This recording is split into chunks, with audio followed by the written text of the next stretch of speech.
নাজমুল হোসেন শান্ত দলের ক্রিকেটারদের কার কি অবস্থা এটা কি তিনি আসলে জানেন, খোঁজ রাখেন, নাকি প্রেস কনফারেন্সে এসে সবসময় মতো মুখস্থ কথা বলেন? কথাটা আমি কেন বললাম, পাকিস্তানের বিপক্ষে টেস্টে নামার আগের দিন যে প্রেস কনফারেন্সটা হয়েছে সেখানে নাজমুল হোসেন শান্ত কি বলেছেন জানেন? ম্যাচের দিন পর্যন্ত, সকাল পর্যন্ত তারা মাহমুদুল হাসান জয়ের ব্যাপারে অপেক্ষা করবেন বা দেখবেন।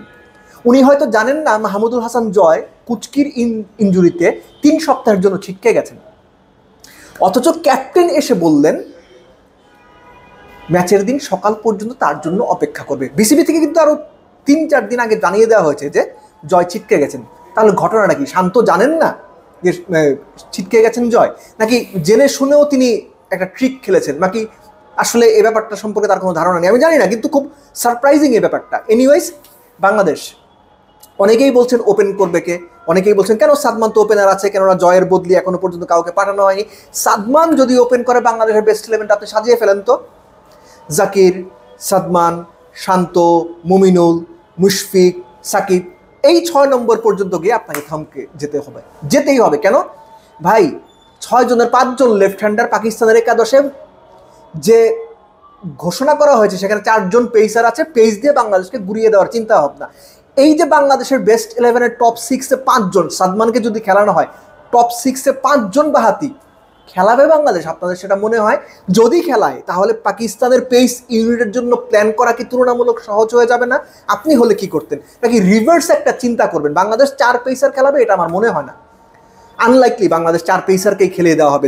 আমরা জানি যে তাসকিন ফার্স্ট টেস্টটা খেলবেন না, সেখানে শরীফুল, খালেদ, তারপরে হচ্ছে আপনার নাহিদ রানা, হাসান মাহমুদ বাইরে আছেন। আমার অনুমান 3 পেসার খেলানো হবে।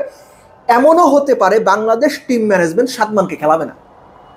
Bangladesh team management right hand left hand combination ensure করার জন্য মিরাজকে দিয়ে ওপেন করে দিতে পারে জাকিরের সঙ্গে। মিরাজ আর জাকির ওপেনিং, 3-এ শান্ত, 4-এ মমিনুল, 5-এ মুশফিক, 6-এ সাকিব, 7-এ খেলানো হবে লিটন দাসকে। 3 পেসার যদি খেলায় তাহলে 8 নম্বরে কে?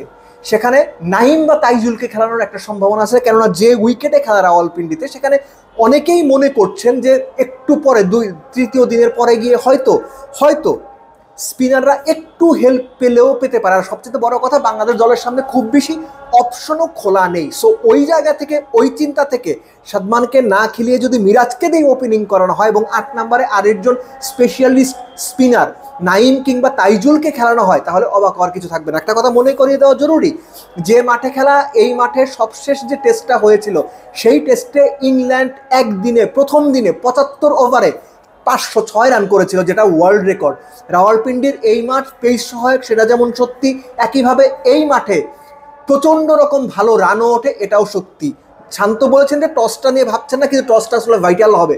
টস যে দল জিতবে মোটামুটি শিওর যে তারা সকালে উইকেটের কন্ডিশন কাজে লাগানোর জন্য বা উইকেট থেকে সুবিধা নেওয়ার জন্য তারা বোলিংয়ে করতে চাইবেন।